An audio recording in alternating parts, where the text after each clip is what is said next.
कर दर्शन कराग्रे वस्ते लक्ष्मी करमूले सरस्वती करमूले तो गोविंदे प्रभाते कर दर्शनम। हाथ के आगे के भाग में लक्ष्मी जी का वास है, हाथ के मूल भाग में सरस्वती का वास है और मध्य में गोविंद कृष्ण है।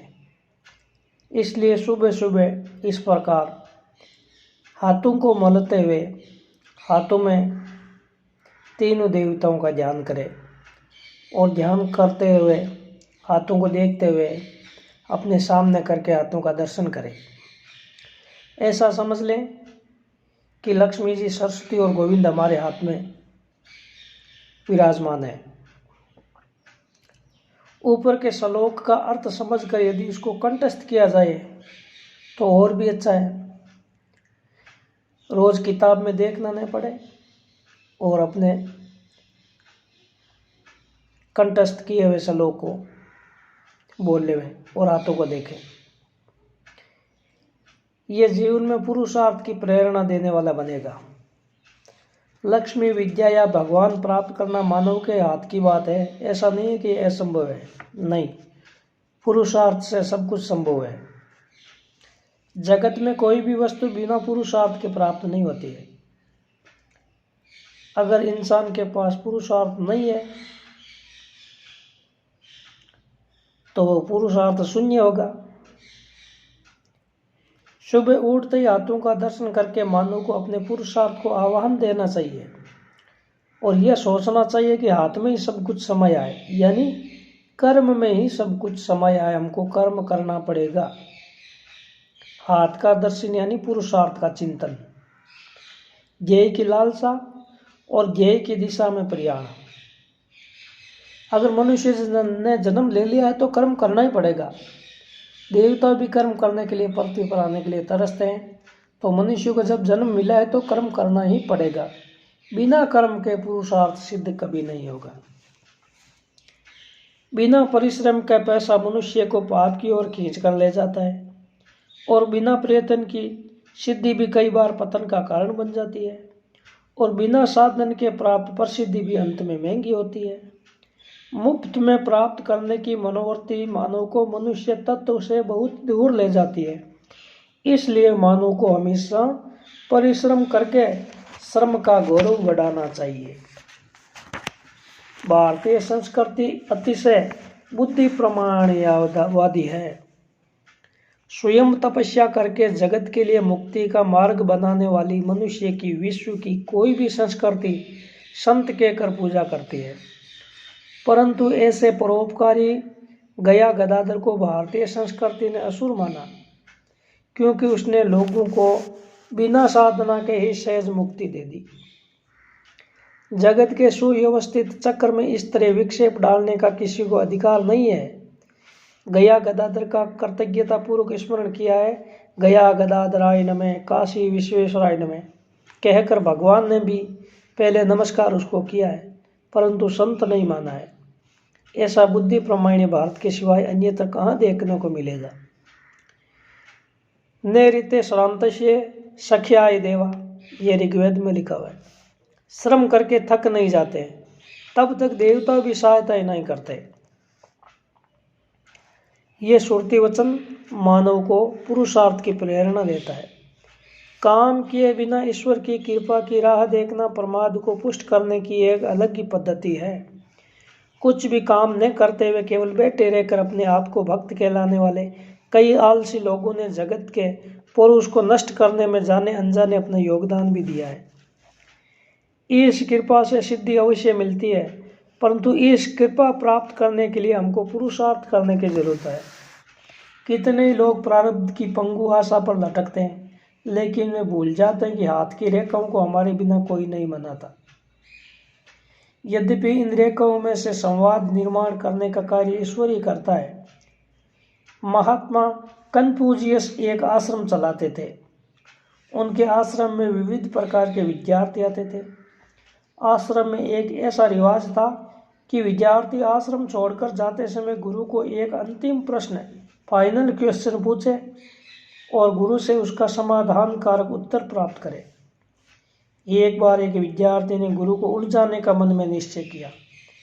उसने एक पक्षी को अपने 2 हाथ में बंद करके रखा और गुरु के पास जाकर प्रश्न किया, गुरुदेव, मेरे हाथ में जो पक्षी है वह जिंदा है या मरा हुआ? अगर ये बता सको तो तुम सच्चे गुरु।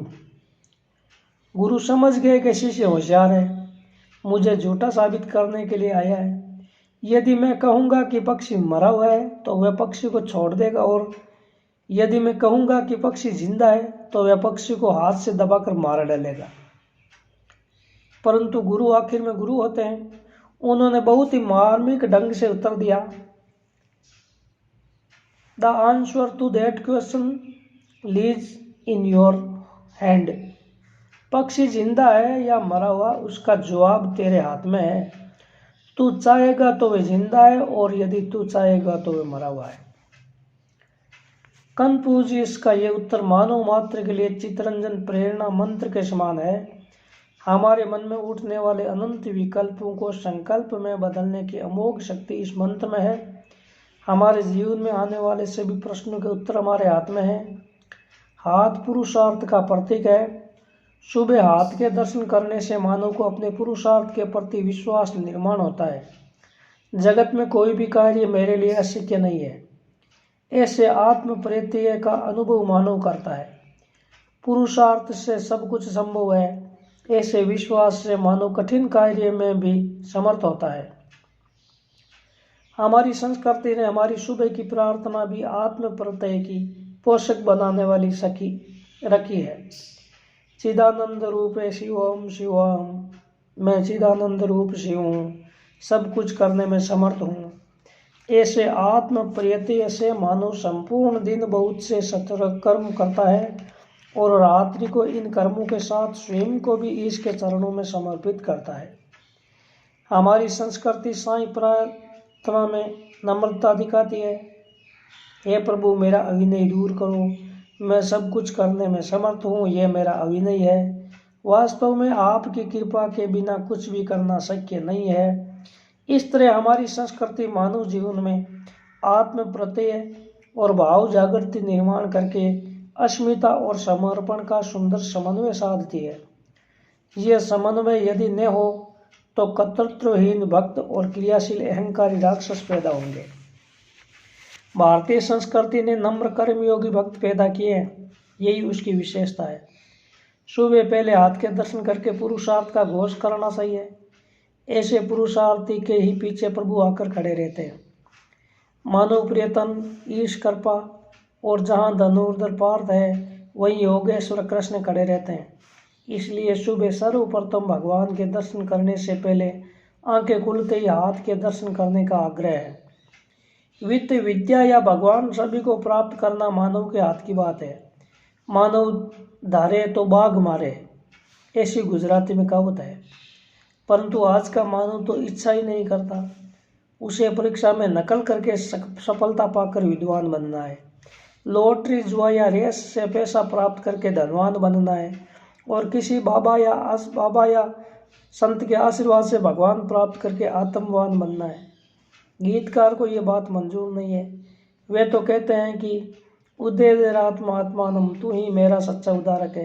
हिम्मत मर्दा तो मद दे खुदा। संतों का आशीर्वाद तो लो, लेकिन उसके साथ में संतों का आशीर्वाद को सफल बनाने के लिए अच्छे कर्म भी करना पड़ेगा। संतों का आशीर्वाद ले लिया और आगे जाकर गलत काम करने लगे तो फिर संतों का आशीर्वाद किस लिए लिया? हाथ के अग्रभाग में लक्ष्मी है, ऐसा कहा जाता है। सामान्यतः हम देखें तो मानव उद्योग से पैसा प्राप्त करता है और लगभग सभी उद्योग अंगुलियों के अग्रभाग से ही प्राप्त होते हैं, इसीलिए वहाँ लक्ष्मी का वास है। हाथ के मूल भाग में सरस्वती अर्थात विद्या है, इसीलिए तो कोई मानव कुछ लिखा पढ़ी करके उस पर दस्तखत कर दे तो हम कहते हैं कि उसने तो अपने हाथ काट दिए। सरस्वती मूल भाग में, इसका अर्थ है कि किसी भी कार्य की नींव में ज्ञान होना चाहिए। सच्चे ज्ञान के बिना संपत्ति या सृजनहार कुछ भी नहीं मिलता। लक्ष्मी और सरस्वती दोनों विश्व की महान शक्तियाँ हैं। सरस्वती के पास दृष्टि है, लक्ष्मी के पास सामर्थ्य है।